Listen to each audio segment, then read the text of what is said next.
Mesdames et messieurs, bonsoir et bienvenue sur TAL TV.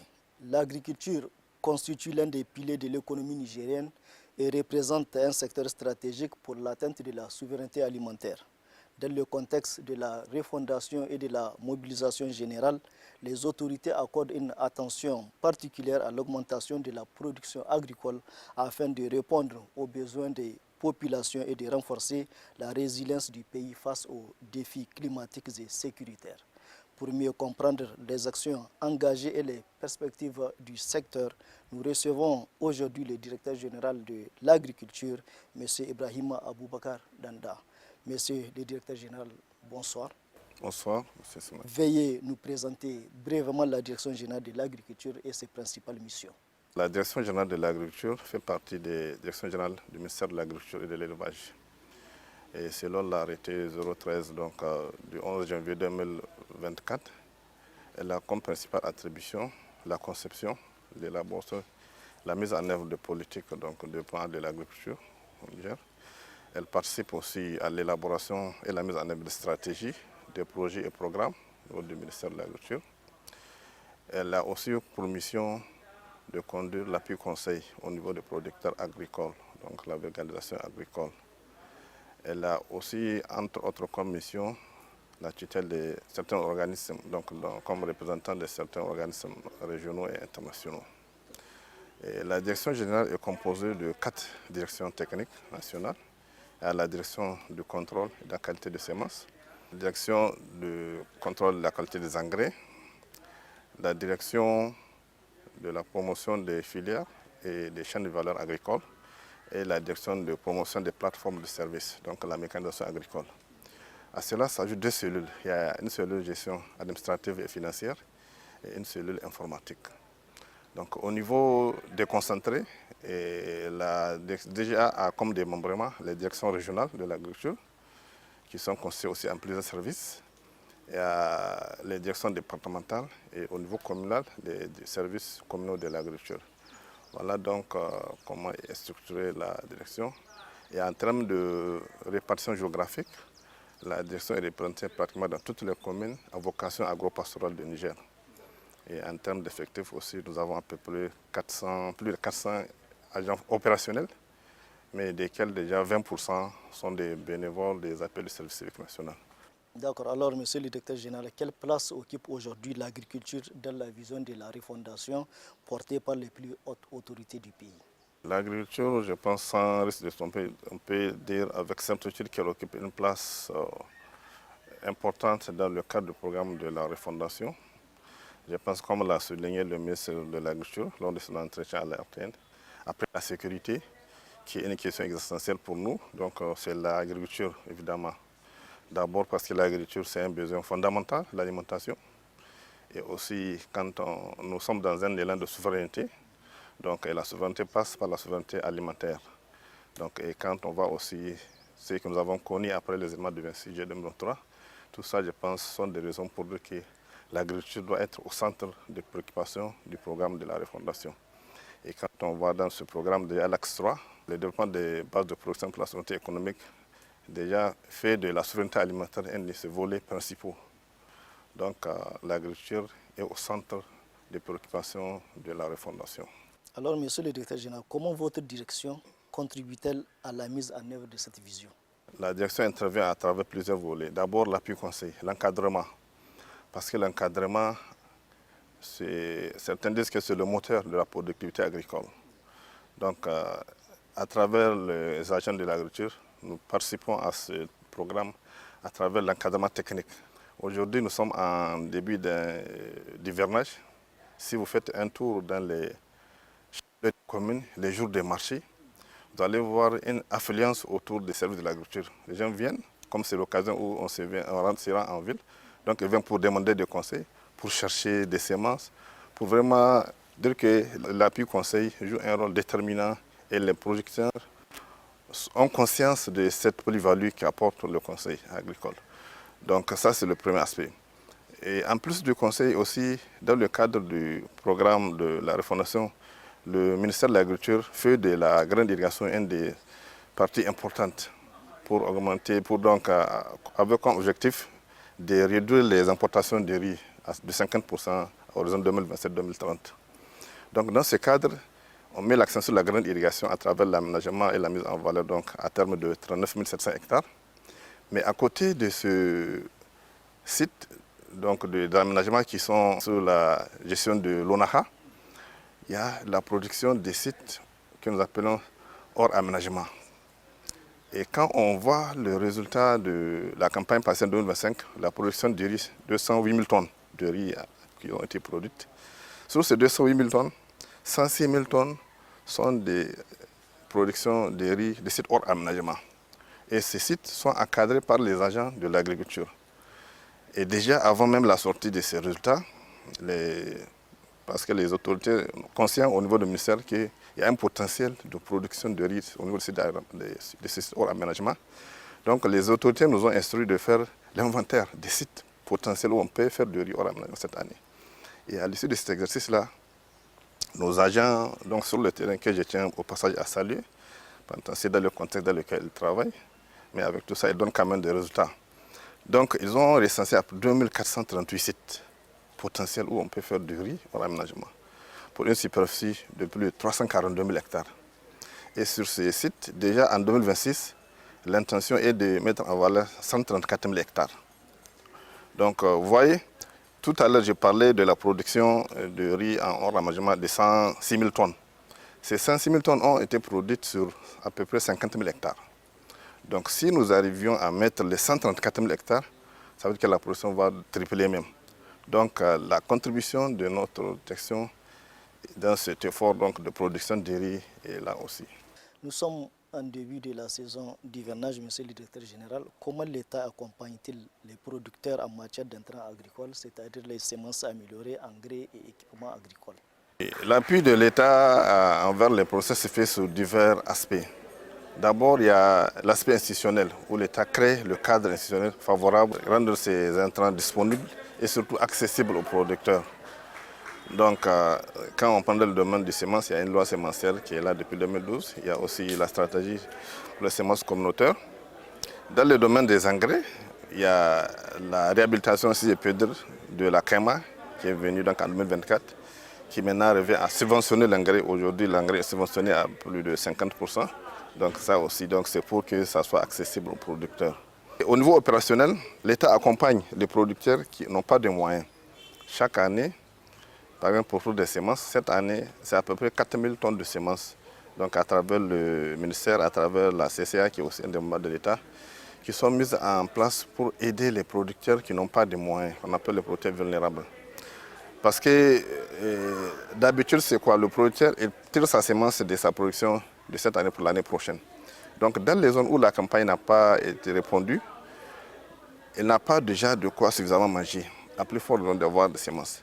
Ou bien même si ces semences, souvent, c'est des semences dont le cycle a été perturbé dans le cycle végétatif, donc peut-être les sécheresses ou bien les inondations, ou bien les attaques des ennemis même. Ce qui fait que les graines qu'il doit considérer pour les semences ne sont pas performantes. Donc s'il les met, ça ne va pas donner une bonne production. Donc c'est ces gens, l'État appuie, et aussi des partenaires appuient.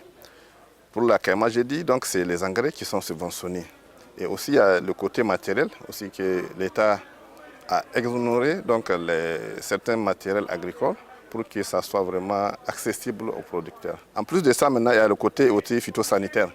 L'État, chaque année, dispose des produits phytosanitaires au niveau des régions, au niveau des départements. Donc en cas d'attaque, on peut utiliser ces produits-là pour traiter les superficies infestées.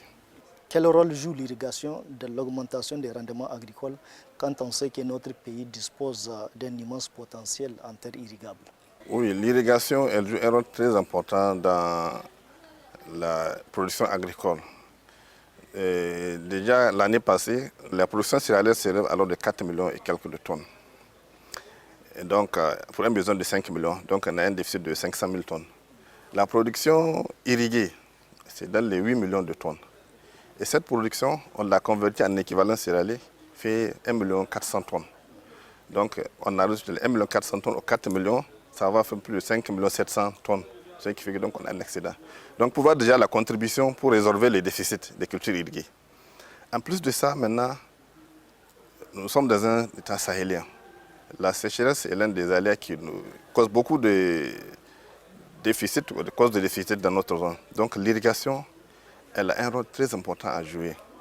Quand on voit déjà le potentiel, on a à peu près 11 millions d'hectares de superficie irrigable, mais dont seulement 1% sont exploités. Donc il y a des efforts à faire là-bas pour que l'irrigation joue véritablement son rôle. Déjà avec le programme Grande Irrigation, on a vu l'impact que ça a donné. Donc c'est sûr qu'avec l'irrigation, on peut compléter. Parce que même dans les villages, maintenant, là où après l'hivernage, les gens s'adonnent aux cultures maraîchères.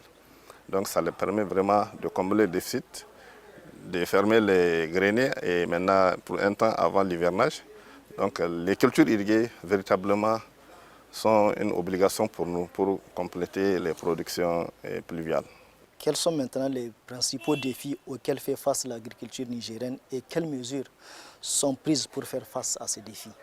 Alors, les défis de l'agriculture nigérienne, de manière structurelle, il y a le défi climatique aujourd'hui, le changement climatique qui cause donc d'une année à l'autre.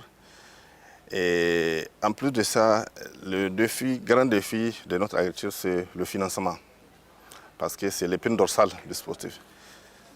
Le financement, c'est ça qui affecte aussi les autres aspects, qui est la source des autres défis, l'absence de financement. Parce que je l'ai dit tout à l'heure avec le programme d'innovation, il y a eu des investissements et on a vu les résultats. Donc le financement est un défi pour notre agriculture. Nous sommes en recherche d'une souveraineté alimentaire. Donc là également, comment est-ce que cette agriculture-là va nourrir les Nigériens 12 mois sur 12? Comment elle va permettre aux 80% des Indiens qui la produisent de générer des revenus et aussi à l'État de gagner des devises. Donc tout ça, ce sont des défis. Quand on va un peu dans les détails, quand on prend l'agriculture pluviale, nous avons à peu près 15 millions d'hectares qui sont propices pour les cultures pluviales, sur lesquels on arrive à employer 9 millions, 10 millions d'hectares. Donc à ce niveau, le principal défi, c'est la productivité. Quand je prends l'exemple du mil, il y a des variétés pour des rendements de 1 tonne jusqu'à 2 tonnes et demie. Aujourd'hui, la moyenne nationale varie autour de 400 à 600 tonnes à l'hectare dans des meilleurs cas. Donc si nous arrivions à améliorer cette productivité, amener ça à 800 kg à l'hectare, 1 tonne à l'hectare, vous voyez donc ce que ça va nous faire produire. On produit plus de 8 millions de tonnes. Alors que nos besoins en céréales, même à 30 millions, c'est dès les 6 millions de tonnes. Donc si nous parvenons à améliorer les rendements pour les cultures pluviales, c'est un grand défi pour nous. Comment améliorer ces rendements-là? Pour les cultures irriguées, c'est un peu le contraire. Les cultures irriguées, on a à peu près 11 millions d'hectares sur lesquels 1% est exploité. Là, le défi, c'est comment étendre ces superficies-là. Parce que là-bas, en termes de rendement, les rendements sont optimisés. Prenez des cultures comme l'oignon, comme la pomme de terre, comme la tomate. Beaucoup pour les cultures maraîchères, les rendements sont optimisés. Mais là-bas, c'est les superficies qui restent encore à exploiter. Donc, c'est tout ça, je pense, les défis que nous avons à relever et dans le cadre de notre agriculture. Maintenant, dans le détail, c'est les ressources humaines aussi, parce que c'est ça qui va permettre d'améliorer la productivité. Donc, pour répondre à comment faire pour résoudre ces problèmes, donc c'est le financement, j'ai dit. S'il y a un bon financement, un financement adéquat de l'agriculture, je pense qu'on peut changer. C'est le financement qui va nous permettre d'abord des ressources humaines en quantité suffisante. Aujourd'hui, nous avons, dans le cadre de l'encadrement, un agent, sur le nombre d'un agent pour 10 villages dans un rayon de 10 km, équipé de motos. Aujourd'hui, nous avons un agent avec une cinquantaine de villages et souvent pas de logistique adéquate à adopter. Donc ça, c'est un défi. S'il y a le financement, ce problème peut être résolu pour bien faire l'encadrement. Les intrants également, l'accès aux intrants, ça aussi, il faut financer pour que les intrants soient disponibles et surtout accessibles aux producteurs pour permettre d'améliorer la productivité de leurs champs. D'accord, monsieur le directeur général, vous venez de parler tout à l'heure de culture pluviale et de culture irriguée. Quels sont alors les produits agricoles sur lesquels le Niger peut particulièrement miser pour atteindre l'autosuffisance alimentaire? Dans le cadre du programme Grande Irrigation, le ministère a défini 3 principales cultures sur lesquelles on va miser. C'est le riz, c'est le maïs, c'est le blé. Donc c'est des cultures porteuses et c'est des cultures sur lesquelles on met l'accent. Ça va beaucoup permettre donc de résorber les déficits et aussi de tendre vers la sécurité alimentaire. Maintenant, en plus de ça aussi, il y a d'autres cultures, par exemple, qu'on appelle les cultures orphelines. Par exemple, l'exemple du manioc, l'exemple du moringa. C'est des cultures aussi qui ont un fort potentiel, mais qui sont un peu sous-exploitées. Donc ça également, c'est des cultures sur lesquelles on peut s'appuyer pour vraiment résoudre notre insécurité alimentaire.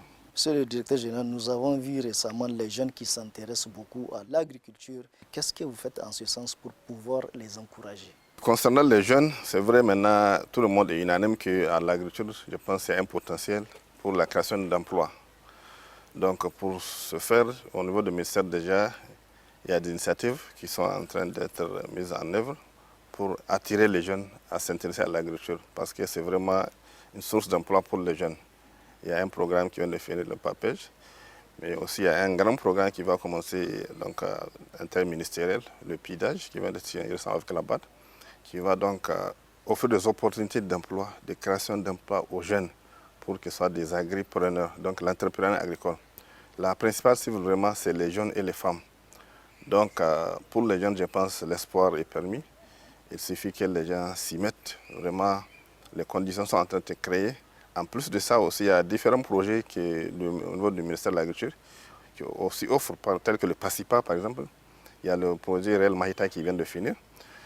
Lui aussi, il a appuyé beaucoup de jeunes pour créer des entreprises agricoles. Donc le PACIPA, j'ai dit, qui est là aussi pour offrir des opportunités de création d'entreprises agricoles aux jeunes. Donc vraiment, je pense que l'espoir est permis pour les jeunes, pour les appuyer à résorber ce problème de chômage à travers l'agriculture. Qu'est-ce qui est fait pour les femmes? Pour les femmes également, elles sont ensemble avec les jeunes. Donc quand je me rappelle, au niveau du ministère déjà, il y a une décision qui a été prise donc, à travers le code rural pour attribuer 35% de superficie aménagée, nouvelles superficies aménagées aux femmes et aux jeunes, pour leur permettre donc d'avoir un accès à la terre, ce qui est difficile dans certains cas. Mais déjà, avec cette loi, je pense que ça peut permettre aux jeunes et aux femmes d'accéder à des terres pour produire. En plus de ça aussi, il y a des projets qui appuient extrêmement des femmes, donc, ou qui font une priorité pour les femmes, donc avec certains partenaires. Donc les femmes et les jeunes, je pense, sont ensemble. On pense que c'est la frange un peu la plus vulnérable, laquelle qui a besoin de soutien donc, de l'État. Et pour ce faire, au niveau du ministère, vraiment, on est en train de créer les conditions pour qu'ils puissent émerger et avoir véritablement de l'emploi à travers l'agriculture. Et pour finir, quel appel lancez-vous aux jeunes, aux investisseurs et à l'ensemble des citoyens dans le cadre de la mobilisation générale pour soutenir l'agriculture nationale? Il y a de l'espoir au niveau de l'agriculture. Il suffit que les gens vraiment s'y mettent. Il y a des cas déjà qui font école, des gens qui ont réussi à travers donc, des entreprises qui ont créé de l'agriculture. C'est sûr, donc il y a des opportunités qui sont là, qui vont venir aussi pour aider ces gens-là. L'essentiel, il faut qu'ils soient organisés pour qu'ils puissent accéder à ces financements-là. Pour les investisseurs, ce que j'aimerais dire, souvent, vous savez, à l'agriculture, les gens ont pas trop de risques dans l'agriculture. C'est ce qui fait un peu peur aux gens, alors qu'en réalité, quand on voit la perception du risque, elle est plus élevée que le risque en tant que tel dans l'agriculture. Donc, l'appel qu'on a lancé aux investisseurs, vraiment, c'est aussi, il y a des opportunités qui sont là. J'ai parlé de beaucoup de conditions incitatives que l'État a créées, c'était pour promouvoir l'entrepreneuriat dans l'agriculture. Et récemment, nos collègues étaient à Accra pour une table ronde sur le riz. Et là, un nous a dit qu'il y a beaucoup d'intérêt des bailleurs pour venir investir au Niger sur le riz. Et bientôt, ils vont organiser une table ronde ici au Niger pour mobiliser des investisseurs sur le riz. Et il n'y a pas un mois de cela, j'ai échangé avec un agripreneur d'un pays frère du Burkina, donc un Burkinabé, où il m'a fait l'éloge des opportunités qu'il voit dans investir l'agriculture au Niger.